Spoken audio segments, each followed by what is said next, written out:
Hubo una mujer en Paraná que se plantó frente a una enorme pared blanca, la del aula magna de la Universidad Nacional del Nordeste, en Resistencia, Chaco, y decidió que ese muro tenía que hablar. Y lo hizo hablar. Allí pintó en 1986 Argentina, Dolor y Esperanza, uno de los murales más imponentes del noreste argentino, donde condensó el horror de la dictadura, la figura de un cura que presencia una tortura, la marcha de las madres y al final la esperanza. 10 años antes, esa misma universidad había sido el lugar donde estudiaba arquitectura su hijo Fernando Piérola. Amanda Mayor solía decir que a ella le habían quitado un hijo y que con ese mural devolvía otro. Toda su vida cabe en esa frase, la de un artista que transformó el desgarro más profundo en obra, en lucha y en memoria colectiva. Amanda Mayor nació en Paraná el 7 de marzo de 1929 y murió en la misma ciudad el 7 de junio de 2005. Fue pintora, muralista, escultora y escritora, pero antes de todo eso fue una trabajadora incansable de la cultura y la educación. Se recibió de maestra normal nacional en la Escuela Normal José María Torres, de maestra de inglés en la Asociación Cultural Inglesa y de profesora de italiano en la Dante Alighieri.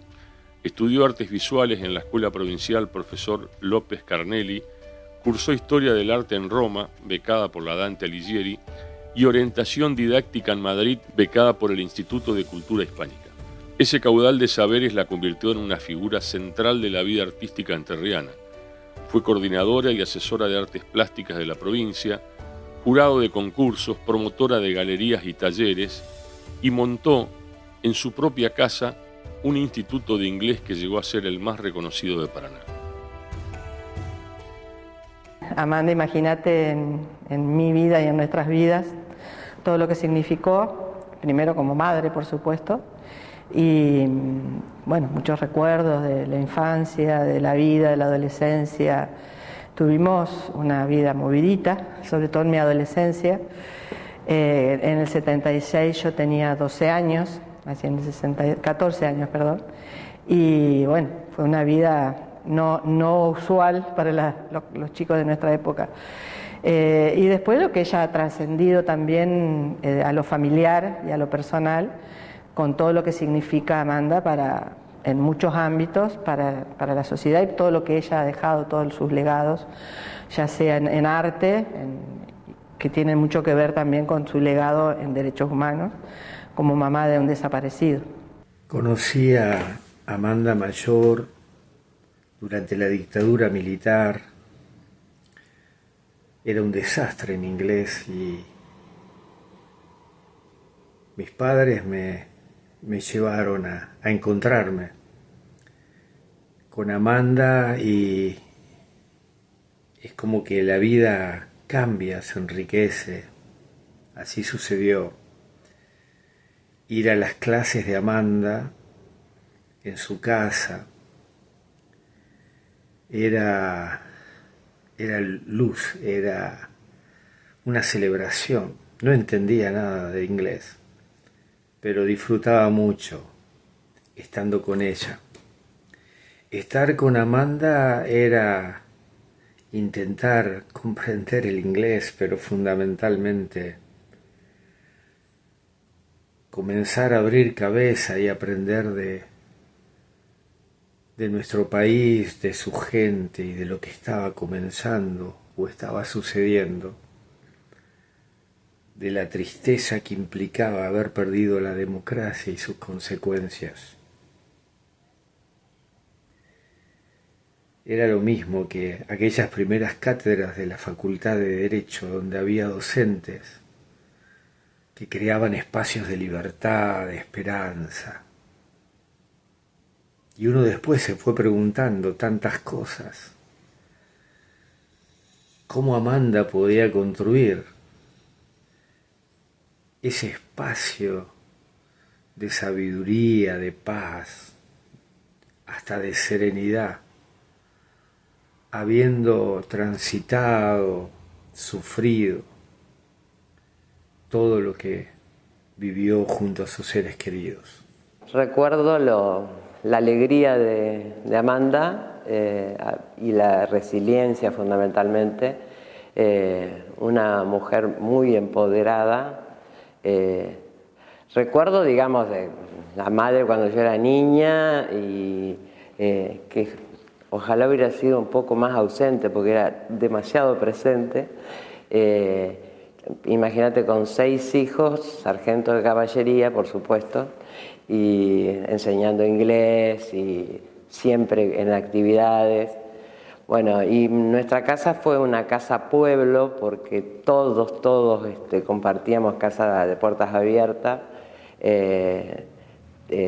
Todos nuestros amigos frecuentaban nuestra casa, aparte estaba llena de alumnos de inglés de Amanda, y más el tema deportivo, sobre todo mis hermanos, porque yo no fui muy fanática del deporte, hice natación nada más. Y bueno, y mamá siempre ahí presente, éramos una multitud, una familia muy numerosa, y bueno, ella siempre comandando la batuta, porque era así, el viejo Pierola por ahí era el que decía la última palabra, pero siempre también presente. Y Amanda siempre con la alegría, era muy del humor negro, de los chistes, muy inquieta, muy ansiosa. Empezó a estudiar arte de grande, y se dedicó a lo que le gustaba, que era el tema del arte. Bueno, después aparece toda la hecatombe de la dictadura, la desaparición de Fernando, las prisiones nuestras, el exilio de Gustavo, y a pesar de esto la vieja estudiaba artes visuales y convirtió el arte en un recurso, en una herramienta para poder elevar todo lo terrible. Y bueno, y luchó un montón por liberarnos a nosotros, por salvar a su familia. Fue una gran matriarca, madre gallina, luchadora y aguerrida, y transformó, tal es así que en el Chaco le llaman la madre coraje, porque transformó el dolor de la desaparición de Fernando, el desgarro de lo que significa un hijo desaparecido, ella lo transformó en lucha y en arte.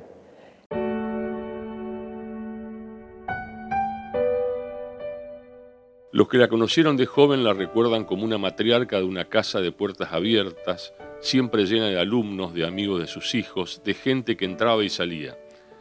Tuvo 6 hijos, Álvaro, Fernando, Gustavo, María Luz, Cristela y Emilce, con Héctor Pierola, profesor de literatura, hombre callado y lector. Amanda, en cambio, iba al frente. En una época en que no era común, educó a sus varones para que lavaran los platos igual que sus hermanas, y a comienzos de los años 70 tomó la decisión de separarse y de vivir la vida que ella quería. Quienes la trataron la definen como una feminista nata, alegre, ansiosa, de humor negro, mística y creyente, con una energía que arrasaba. Antes de ser militante en derechos humanos, dicen sus hijas, fue una militante de su propia vida. En esos años uno tenía 14, 15, 16 años, secundaria. Y fue muy fuerte el hecho de que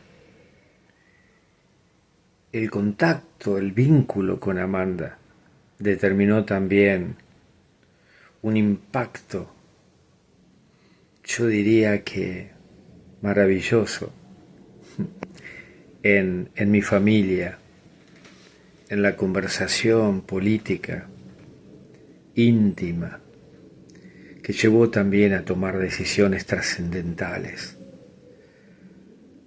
Amanda tenía esa sabia espontaneidad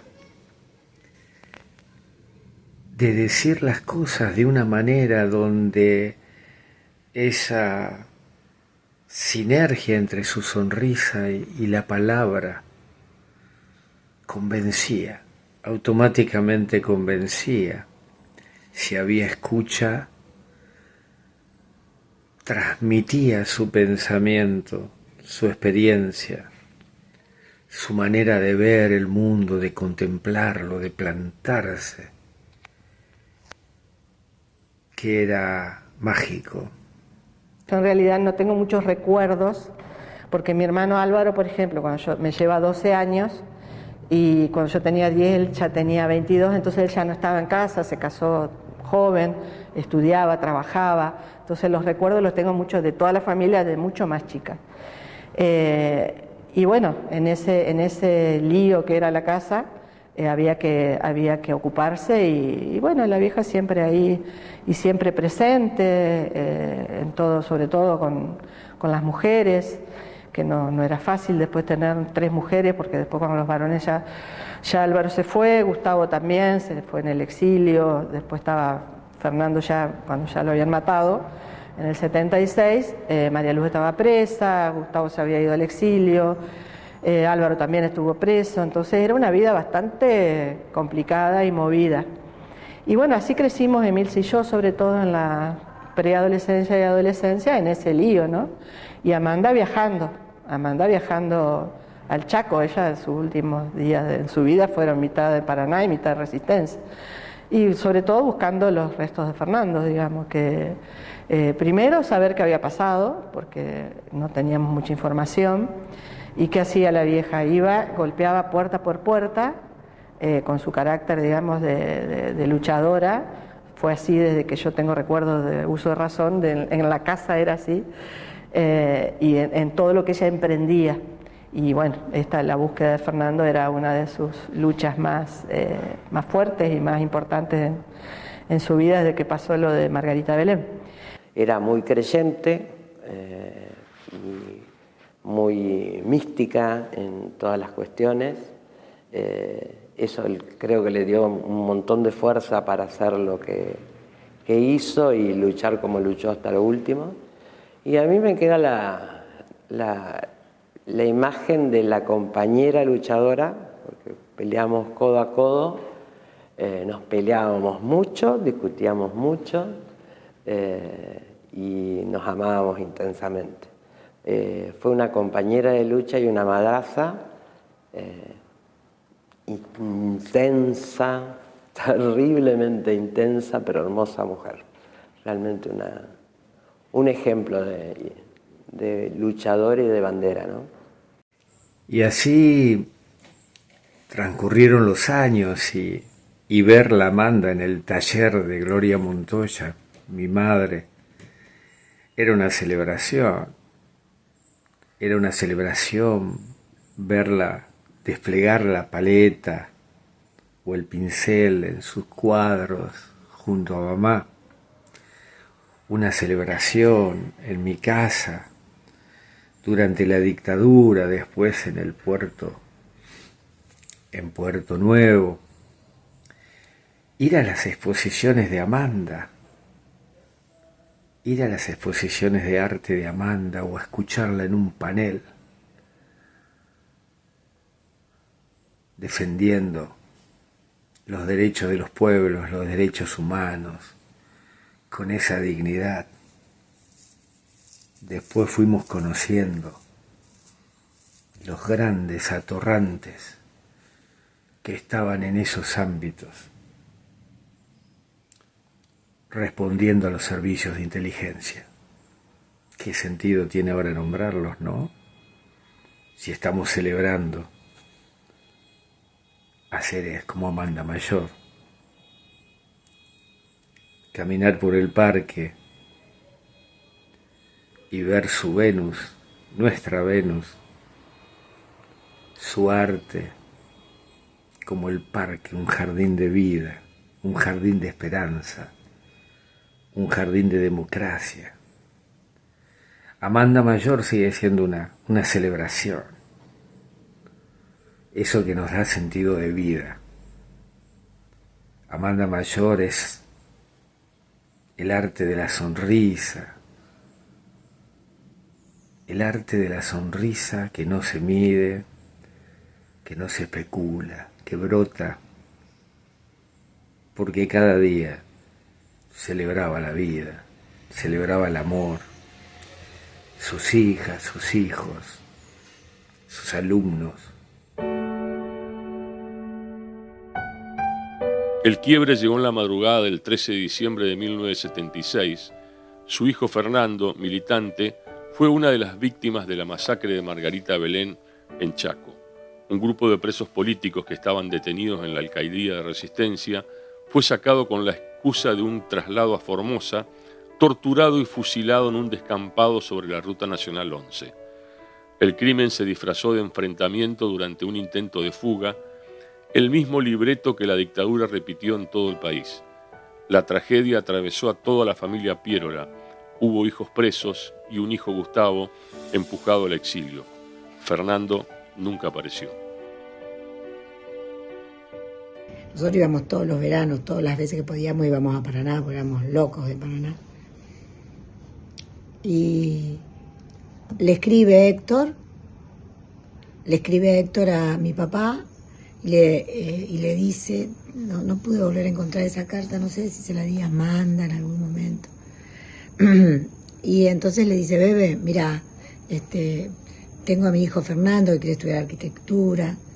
Y Fernando es un chico muy especial. Y yo no quiero que vaya a Rosario, ni a esas universidades politizadas.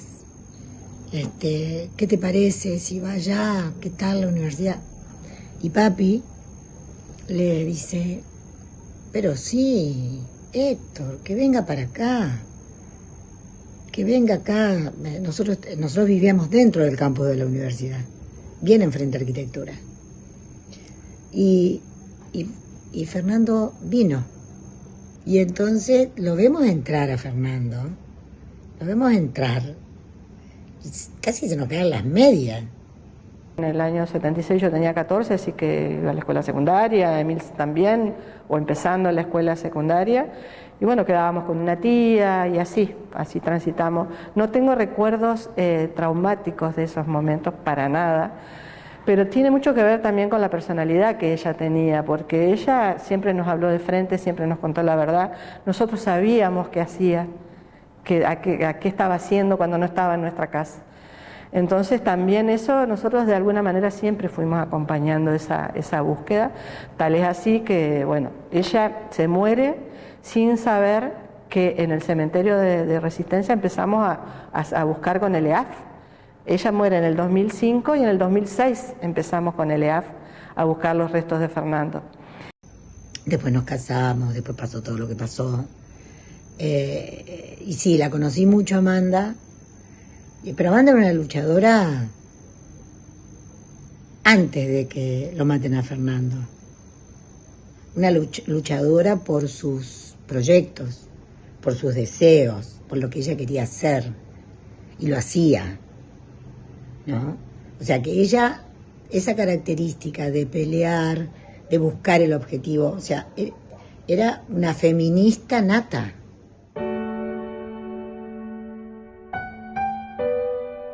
Amanda hizo con ese dolor lo que sabía hacer, lo convirtió en materia. Fue cofundadora en Paraná de AFADER, la Asociación de Familiares y Amigos de Desaparecidos de Entre Ríos, uno de los primeros organismos de derechos humanos de la provincia, junto a otras madres como Clarita Fink, Pepita Goyeneche y Carmen Germano. Y encaró una búsqueda que no cesó hasta su muerte. Dividió sus últimos años entre Paraná y Resistencia, golpeó puertas una por una, reunió testimonios de vecinos que habían visto camiones militares y enterramientos cerca del cementerio, y fue una de las primeras en recopilar la información que después sostendría las causas judiciales. Cuando la pista llevó al río Paraná, a Empedrado, en Corrientes, donde los pescadores rescataban y enterraban cuerpos que bajaban por el agua, la familia siguió esa huella junto al equipo argentino de antropología forense. Amanda entendía su búsqueda como parte de una búsqueda mayor. Repetía que si no encontraba a su propio hijo, encontraría al hijo de otras madres. En Chaco terminaron llamándola la Madre Coraje. Y nadie olvida la lucha de Amanda por el inmenso mural pintado en la Universidad del Nordeste que ordenó censurar el entonces arzobispo de Resistencia, Monseñor Juan José Iriarte. La Vieji estuvo en las movidas culturales y en las movidas de derechos humanos, estuvo en la fundación de AFADER, de la Asociación de Familiares y Amigos de Desaparecidos, y siempre fue muy alegre, terriblemente ansiosa, tal es así que por ahí, en vez de comer sentada, porque tenía tanto que hacer, comía parada y le manducaba y seguía trabajando o haciendo algo. Se quedaba hasta altas horas de la noche pintando, dibujando. Fueron para ella desafíos el tema de las distintas técnicas de arte. Así que la vieja siempre fue muy vital, y tal es así que en su momento, cuando fue el tema del mural del Chaco, ella queda ciega por un aneurisma gigante. Tiene la suerte de que justamente el especialista en esas operaciones había venido acá a la Argentina y la operan en Canadá. Y bueno, se salva de esa muerte, que estaba a punto caramelo, porque si reventaba el aneurisma, obviamente que moría. El aviso fue la presión de ese aneurisma gigante en el nervio óptico, que en un mes quedó ciega. Y bueno, se salvó. Parece que tenía el destino de seguir hinchando en esta tierra. Y después, bueno, el tema de su cáncer de páncreas, que a pesar de unas intensas ganas de vivir, porque se hizo operar, creyó que iba a poder, estuvo un año largo conviviendo con esa enfermedad terrible. Y bueno, no pudo superarla, digamos, obviamente. Nosotros la conocimos, yo en lo personal, con un grupo de compañeros en el año 1984, cuando estábamos participando de un festival en la Plaza España de Resistencia, que era un lugar a pocas cuadras de la universidad, una plaza que había empezado a ser apropiada por la juventud. En este primer año que llevamos de democracia se hacían recitales, festivales con bandas locales. Venía Baglietto, Abonicio, Fito Páez, entre otros, y cantaban, se improvisaban guitarreadas cuando todavía no eran, digamos, no tenían la fama que tuvieron después. En ese contexto, con mucha gente dando vueltas, viene uno de los compañeros y me dice: vení, Tapita, que te quieren presentar una señora que vino de Paraná. Y bueno, así Tony y Trompo, dos compañeros y amigos, me la presentaron a Amanda. Y estuvimos charlando. Ella se presentó con nosotros, o sea, nos dijo que era madre de Fernando, un compañero fusilado en la masacre de Margarita Belén, que tenía otros 5 hijos, varios de ellos también militantes, y que habían sufrido las consecuencias de la dictadura cívico-militar, y que ella estaba en la búsqueda de lo que pasó con su hijo, del destino final y de otros compañeros, y que quería, desde su lugar de artista, muralista, pensar en emplazar una obra en la ciudad de Resistencia.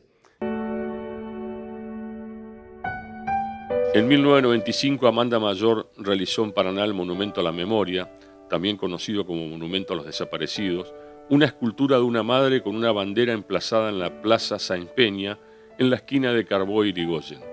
Por esa obra no quiso cobrar honorarios y ella misma gestionó el apoyo económico para concretarla. Desde ese entonces, ese monumento se convirtió en punto de partida de las marchas del 24 de marzo y en epicentro de la memoria de la ciudad. A su producción se suman la escultura del Principito en el Parque San Carlos de Concordia, hecha junto a alumnos de escuela, la Venus del Parque Urquiza, el mural del Templo de la Inmaculada Concepción de Valle María, donde, según cuentan los guías del lugar, en el rostro de Cristo se adivina el de su hijo desaparecido, y otros murales, hoy deteriorados, en el Palacio Municipal y en el Hospital de Niños de Paraná. Tengo recuerdos así de mi infante, como adorándola y como siendo como una de sus regalonas, digamos. Iba a todos lados con ella. Y me acuerdo ella enseñándome a dibujar las proporciones del rostro, a mí y a mi prima Martina. Me acuerdo mucho de su risa, de su humor, y también me acuerdo muchísimo de su lado curandera, que te curaba con las manos, lo que sería Reiki hoy. Recuerdo sí una vez que me sacó el dolor de panza, y que siempre tenía como un temple, una brujita interna que creo que sin querer fue una brújula y legado para mí, que hoy en día sigo bastante ese camino. Me recuerdo una Amanda que, no sé, yendo de viaje a Buenos Aires, a una quinta familiar, volviendo, diciéndome mirá, y mirar los rayos de luz del sol entre las nubes y como su vuelo, así como, y su amor por la naturaleza también, su sensibilidad de artista también. Recuerdo muchísimo eso. Después tengo otra etapa con ella que es la preadolescente, que me tenía cortita. Quería tenerme cortita, pero yo me le escapaba. Y ahí tuvimos como otra etapa donde ella era mi maestra particular de francés y yo era un desastre. Era muy rebelde y bueno, ahí como que nos peleamos un poco porque yo estaba en rebelde y ella me quería poner en casillas. Y fue un tiempo así como que un tiempo poco corto en realidad. Y después nos volvimos a reconciliar y ella como siempre muy cercana con su mirada del arte, porque a mí siempre me gustó el arte también. Siempre me gustó dibujar, siempre pintar, la arcilla de chica también. Sin querer mucho de su legado, sin darme cuenta. Y después, cerca de que nos enteramos de su enfermedad, también me uno muchísimo más, por suerte, tengo esa darme cuenta, y estoy cerca de ella y puedo tener conversaciones clave con ella. Tenía 15 cuando me entero, era adolescente y fue muy... Cuando ella se fue, tenía 16 y fue duro, muy duro porque era una gran referente. La obra de Amanda Mayor yo la empecé a conocer a través de la ciudad, o sea, de la obra que estaba en la ciudad. Tenemos obra de Amanda ahí en el Palacio Municipal, bueno, en la Plaza Sáenz Peña, y bueno, después hay obras en Concordia también, esas no las conozco personalmente, y bueno, a partir de ahí la empecé a conocer y también conocí su obra, pero también o sea, a ella personalmente no la conocí, pero sí sabía de ella a través de mi madre, que mi madre, bueno, es profesora en lengua y literatura, que trabajó también en el ámbito como profesora de las artes visuales, a través de mi tía, que eran medias vecinas, y bueno, entonces también empecé a juntar, digamos, a ella como, toda esa información, a ella como persona, y bueno, y después, pero más observando su obra en la ciudad. Yo trabajo con niños y para mí la importancia de los artistas paranaenses en la formación artística de un niño es súper importante. ¿Por qué? Porque el niño puede llegar y acceder a esa obra. Entonces, nosotros podemos, con los niños, podemos ir a la Plaza Sáenz Peña, conocer la obra de ella, ir, como ya te decía, al Palacio Municipal, conocer su obra.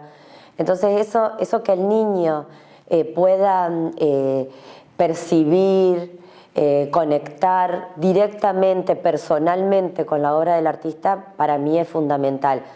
Hay que remontarse un poquito a la historia.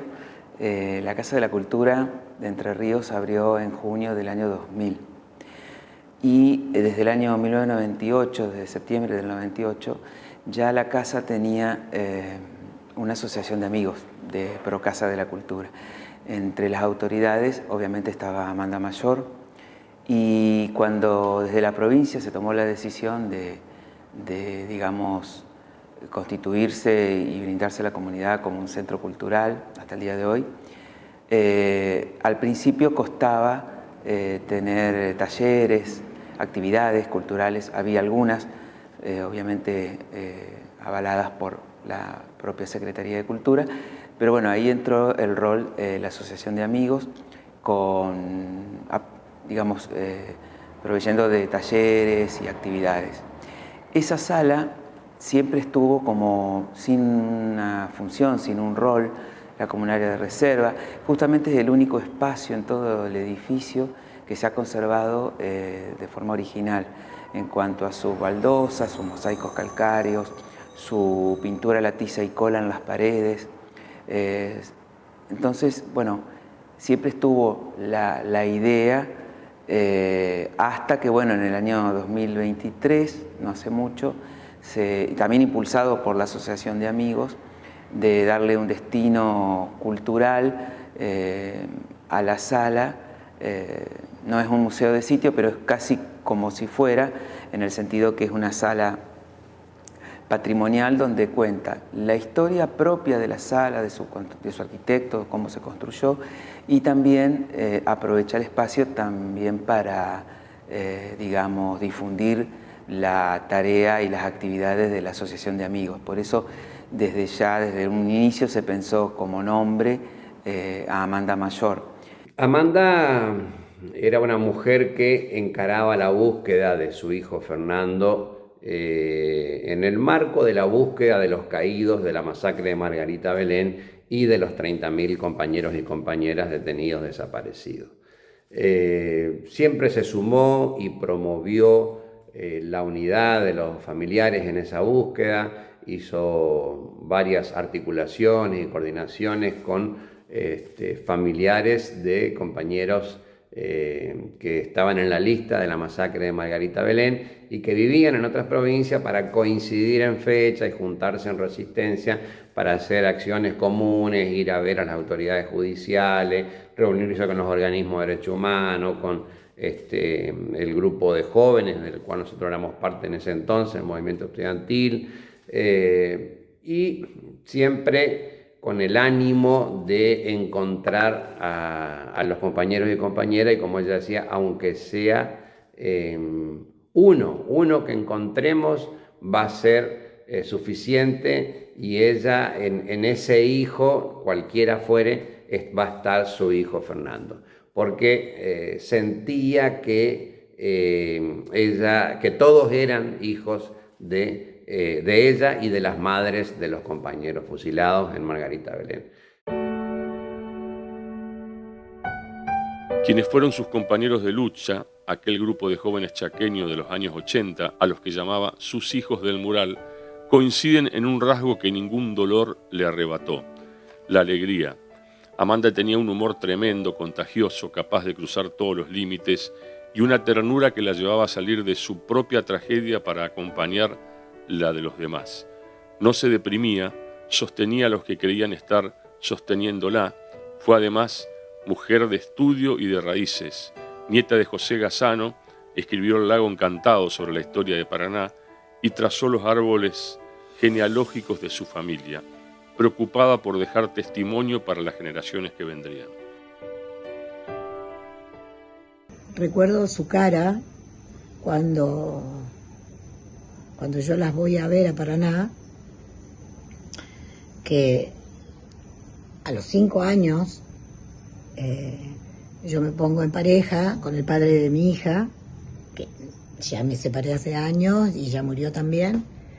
Ella se puso muy triste.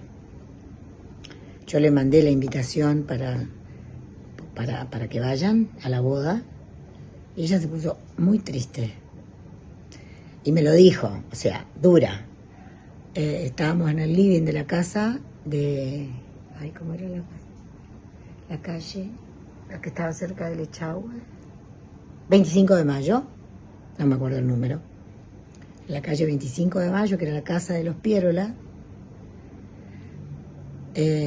Nos sentamos en el living, me acuerdo que estaba Cristela, y estábamos las dos sentadas, y ella me dijo: me estás diciendo que a Fernando lo mataron. La vieja transformó ese dolor también en arte, y en su lucha fue arte también, porque las cosas que nos dejó maravillosas, como el Monumento a la Memoria, el mural que se hizo en Resistencia en homenaje o recordatorio de todo lo que fue la masacre, que fue en el aula donde Fernando estudiaba, eso también hace esa transformación, ¿viste? Y ya deja de ser la búsqueda propia de tu propio hijo, sino que ya ella decía, nosotros cuando Amanda murió, nosotros nos fuimos por supuesto a su departamento y yo me senté en su computadora a hurgar un poco ahí. Y encontramos muchos poemas que nosotros ya conocíamos, porque ella tenía muchos poemas, recopilamos todo eso, hicimos un librito, que le robamos el título a su mural. El mural se llama Argentina, Dolor y Esperanza, y nosotros al libro le pusimos Amanda, Dolor y Esperanza. Y dentro de esos escritos hay un escrito que se llama Si yo pudiera, que ese no lo conocíamos, que obviamente cuando lo leímos es un poquito largo, y obviamente el impacto para nosotros fue impresionante. Y bueno, ahí ella en el Si yo pudiera dice es que si no encuentra a su propio hijo, encontrará el hijo de otras madres, digamos. Las madres nos enseñaron eso, digamos, que no hay que quedarse escondida en el dolor y en la angustia, sino sumarse a, como esto ya es una cosa colectiva, poder sumarse. Una de las cosas que me acuerdo así patente es que me acuerdo que le digo, che, abuela, yo le tengo miedo a los espíritus. Y ella me contaba que hacía algo que se llama control mental.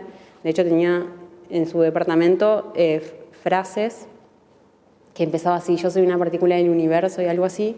Y ella lo memorizaba y tenía como un trabajo muy espiritual, mental. Para todos era una bruja, realmente. Tenía trabajo tenía esto del trabajo mental, de control mental, y ella a veces visualizaba personas, se le aparecían, entonces me contaba así un par de experiencias que había tenido, que eran re fuertes. Entonces yo por eso le digo, che, abuela, yo le tengo más miedo a los muertos que a los vivos, así que cuando te vaya no te me aparezca, aparecéteme en los sueños. Entonces ella se ríe y me dice, vos tenés que tenerle más miedo a los vivos que a los muertos. Y tal es así que ella se me apareció en sueños también, por suerte. Son personas que inspiran, no hay que andar mucho, la verdad. Ella me inspiró muchísimo también.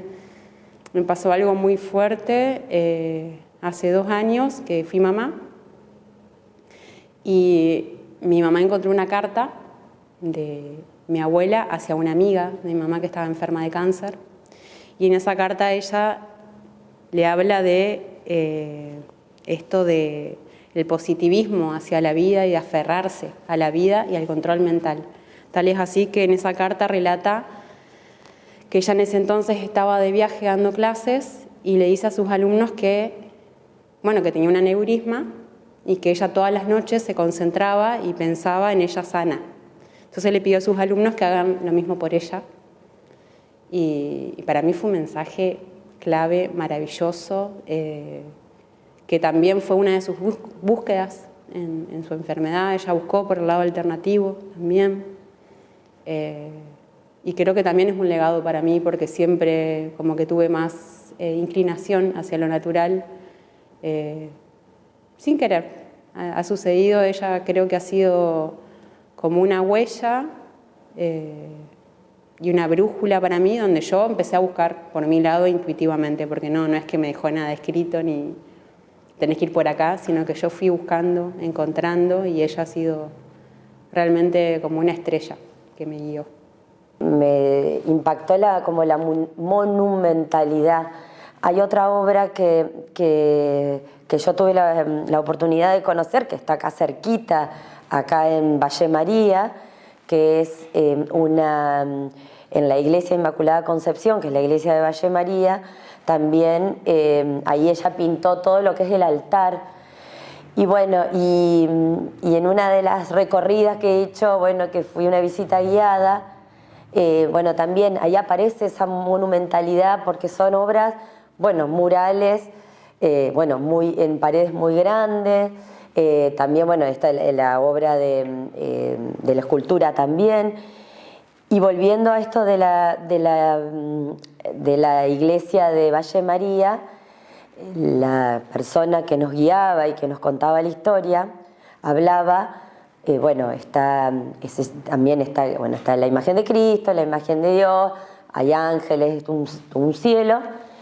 Y bueno, y esta guía nos decía que en la imagen de Cristo se puede visualizar un poco la cara de su hijo desaparecido. Entonces, como ella también va a través del arte, no sé si sanando, porque en eso no se sana más, pero canalizando un poco ese dolor en el arte, su dolor personal y también todo ese dolor social que hay, digamos.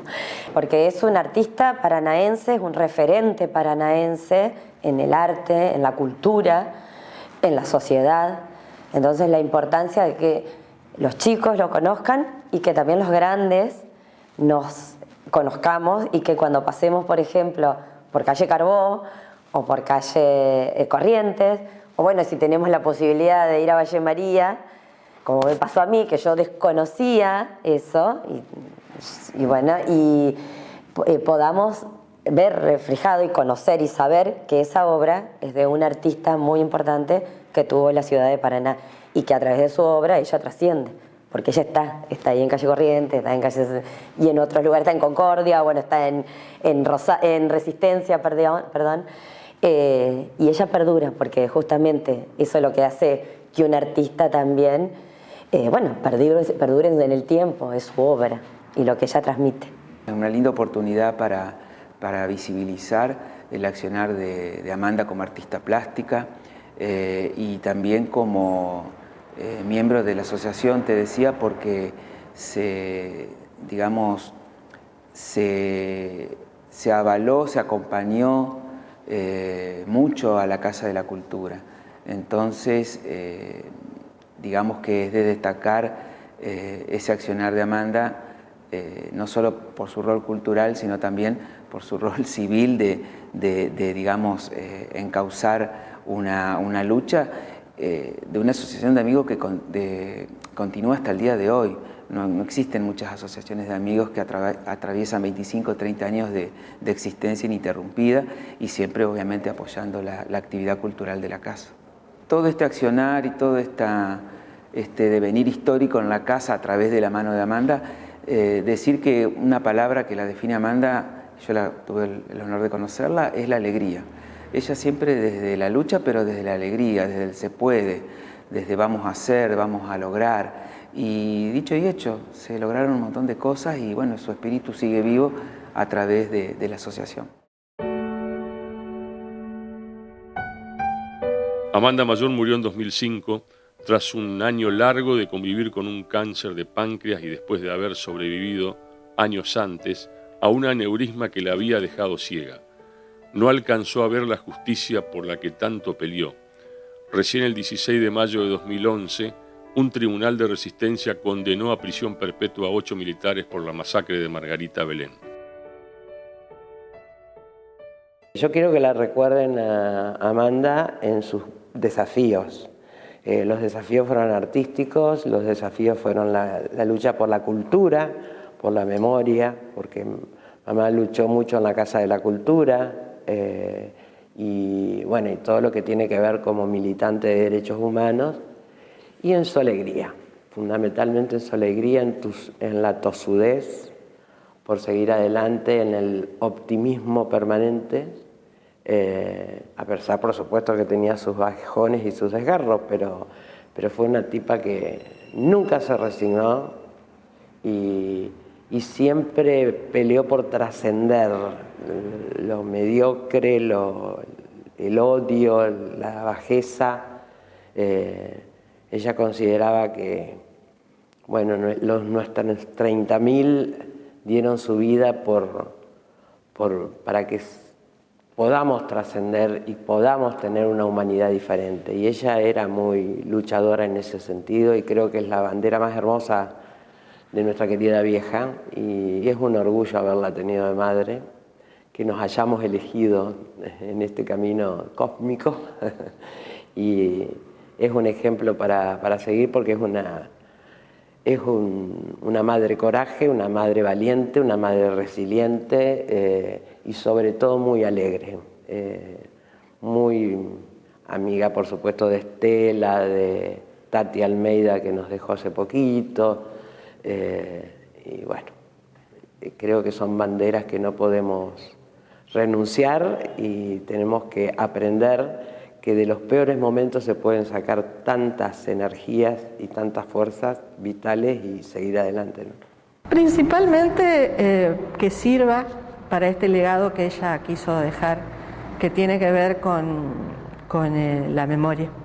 la memoria y que se sepa, digamos, en las futuras generaciones qué es lo que nos pasó en la Argentina, porque no nos pasó solo a los familiares, a los que tenemos un desaparecido en la familia, ni un preso, nos pasó a toda la sociedad. Lo que pasa es que estos tipos trabajaron de tal manera que parezca que era de un sector, pero el plan económico y eso nos involucró a todos los argentinos.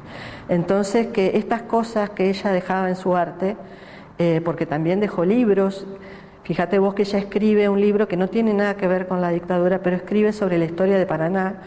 Ella era nieta de José Gassano y toda esa zona, la historia rica que tiene. Ella escribió un libro que se llama El Lago Encantado y también esta preocupación de ella de también dejar testimonio de todas las cosas que para ella eran importantes y trascendentes. Ella hizo, por ejemplo, los árboles genealógicos de la familia por los dos lados.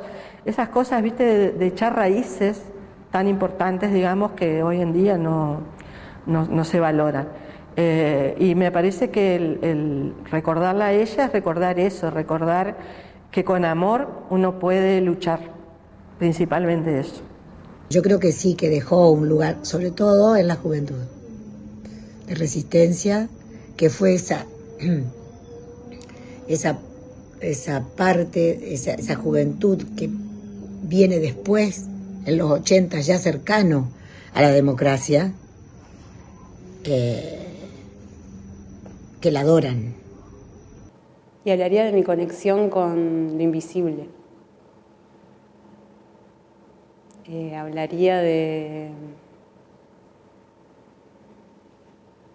qué importante es aferrarse a la vida, al presente, qué importante es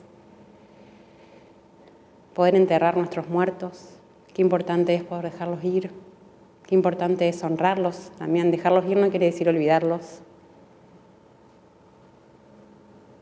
Hablaría de que me hubiese gustado tenerla en muchas etapas más y de todas maneras la sentí en muchas etapas. Fue mi guardiana mucho tiempo hasta que tenía que ya dejarla tranquila.